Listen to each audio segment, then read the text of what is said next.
Hi, Achim Schlöffel, InnerSpace Explorers. So recently we talked about the concept of the balanced rig, and as I announced there was a request for how to set up a single rig and weight it properly. So that's exactly what we're going to do today. As you can see, aluminium single 80, single rig, some weight.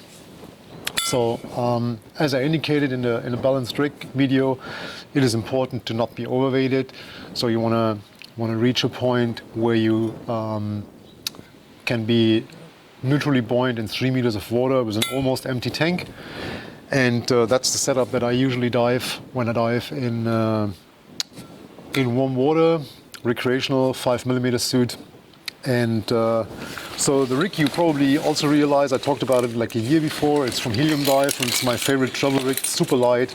The single tank adapter and the backplate are from titanium, as well as all the hardware. So yeah, super light travel rig.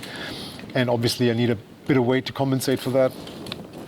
But especially traveling by plane, that's the perfect solution. So as you can see, when it comes to weight, I put the weight in these so-called trim weight pockets, and I have 4 of them. So on the tank straps, and I'll just show you in a minute why it is like that. And I don't use any weight belt, and I don't use any P-weight. If you, for some reason, would need more weight, you could always add a P-weight in here. But the thing with a P-weight is you have to bring it, you have to have it. I mean, it's not something that you can normally rent in a dive center. So in that case, I would suggest to take a bigger or a more heavy backplate, like a stainless steel, which then provides like 2.5 kilos of weight, whilst this here is just a couple of 100 grams. All right, so when I put the rig on, important is that those trim weight pockets sit as close to the body as possible. You don't want them here. Sometimes I see this, people having the weight out here, so it's off the center of your body and out the center of gravity, which makes you roll in the water. So you want to keep these as snug as possible to your body. Adjust the height properly. Close this, make sure there's no straps flying around. And then the big advantage of having these two is that I can adjust my weight where I want it. So if I have the feeling that I'm a little bit head heavy, I can obviously put my weight down here, which will help me to get my butt a little bit down. If I have always issues getting into a horizontal position, like I have a little bit like a seahorse, you can of course take the weights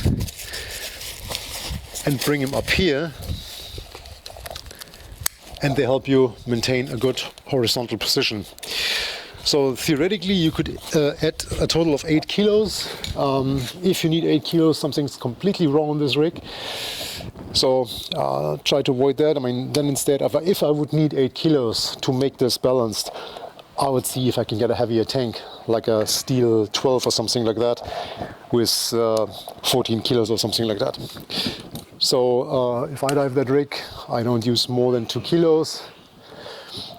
Maybe 3, depends also a little bit of the salt content of the sea. The Mediterranean is pretty salty, so that probably calls for an extra kilo. In fresh water, for example, I could theoretically dive with just 1 kilo. All right, so that's basically the entire secret of this setup. Very simple, very streamlined. Also very easy for travel because, I mean, as you can see, you can put in here whatever you want. I prefer these bags with the lead shots because they are soft and really easy to put in, but you could also put like lead blocks in that you can get in every dive center. But that's the way we do it. All right, so I hope this helps. If you like it, give us a thumbs up. Check us out on Facebook. If you have any questions, please post in the comment section, and I'll see you next time. Bye-bye.